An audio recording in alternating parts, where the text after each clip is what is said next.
Olá, pessoal! Estamos aqui hoje mais uma vez para refletirmos juntos a nossa liturgia do dia, tá certo? E nessa sexta-feira, a liturgia fala para gente que o discípulo de Jesus é aquele que pensa, age e fala de acordo com o exemplo deixado pelo seu mestre. Dessa forma, frutificaremos em boas obras, sendo sal e luz onde quer que estejamos. Por isso, com fé e esperança, que nós possamos celebrar a liturgia de hoje. Então, a primeira leitura está em 2 Samuel, capítulo 11, versículo 1 a 4, depois o versículo 5 a 10, depois o versículo 13 a 17. 2 Samuel, capítulo 11, versículo 1 a 4, depois o versículo 5 a 10, depois o versículo 13 a 17. No ano seguinte, na época em que os reis costumavam partir para a guerra, Davi enviou Joabe com seus oficiais e todo Israel, e eles devastaram o país dos amonitas e sitiaram Rabá. Mas Davi ficou em Jerusalém. Ora, um dia ao entardecer, levantando-se Davi de sua cama, pôs-se a passear pelo terraço de sua casa e avistou dali uma mulher que se banhava. Era uma mulher muito bonita. Davi procurou saber quem era essa mulher e disseram-lhe que era Betsabeia, filha de Eliã, mulher do Hitita Urias. Então Davi enviou mensageiros para que a trouxessem. Ela veio e ele deitou-se com ela. Em seguida, Betsabeia voltou para casa. Como ela concebesse, mandou dizer a Davi: Estou grávida. Davi mandou esta ordem a Joabe: Manda-me Urias, o Hitita. E ele mandou Urias a Davi. Quando Urias chegou, Davi pediu-lhe notícias de Joabe, do exército e da guerra. E depois disse-lhe: Desce à tua casa e lava os pés. Urias saiu do palácio do rei e, em seguida, este enviou-lhe um presente real. Mas Urias dormiu à porta do palácio com os outros servos do seu amo e não foi para casa.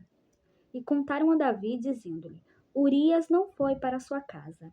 Davi convidou-o para comer e beber à sua mesa e o embriagou. Mas ao entardecer, ele retirou-se e foi se deitar no seu leito, em companhia dos servos do seu senhor, e não desceu para sua casa. Na manhã seguinte, Davi escreveu uma carta a Joabe e mandou-a pelas mãos de Urias. Dizia nela: Colocai Urias na frente, onde o combate for mais violento, e abandonai-o para que seja ferido e morra. Joabe, que sitiava a cidade, colocou Urias no lugar onde ele sabia estarem os guerreiros mais valentes. Os que defendiam a cidade saíram para atacar Joabe, e morreram alguns do exército da guarda de Davi, e morreu também Urias, o Hitita.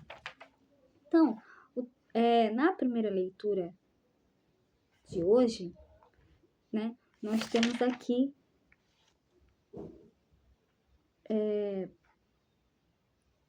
na primeira leitura, né, tu me desprezaste e tomaste como esposa a mulher de Urias. Nós vimos aqui, né, que Davi pediu para que colocassem Urias na frente, né, onde o combate fosse mais violento, e fez com que Urias fosse ferido. E aí, os que defendiam a cidade saíram para atacar Joabe, e morreram alguns dos exércitos da guarda de Davi, e morreu também Urias, o Hitita, porque Davi, ele viu a mulher se banhando, achou ela muito bonita, procurou saber quem era, e aí disseram para ele, né, que era Betsabeia, filha de Eliã, mulher do Hitita Urias, né? Então, Davi se interessou pela mulher de Urias. E agora, falando do Evangelho, hoje ele está em Marcos, capítulo 4, versículo 26 a 34. Marcos, capítulo 4, versículo 26 a 34. Naquele tempo, Jesus disse à multidão: O reino de Deus é como quando alguém espalha a semente na terra. Ele vai dormir e acorda noite e dia, e a semente vai germinando e crescendo. Mas ele não sabe como isso acontece. A terra, por si mesma, produz o fruto.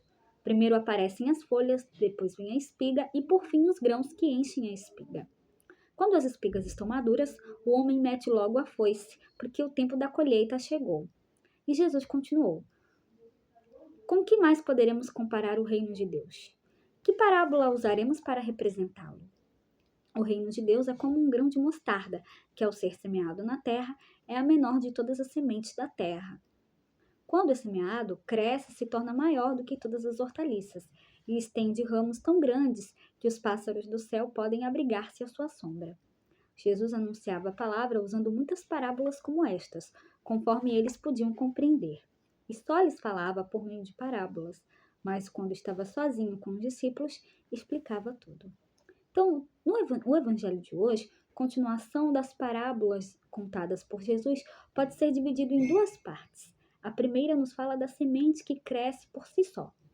A segunda parte, do grão de mostarda, diante da tentação de afirmar que não se vê o reino anunciado por Jesus, o Senhor nos diz que ele cresce discretamente, quase de forma imperceptível.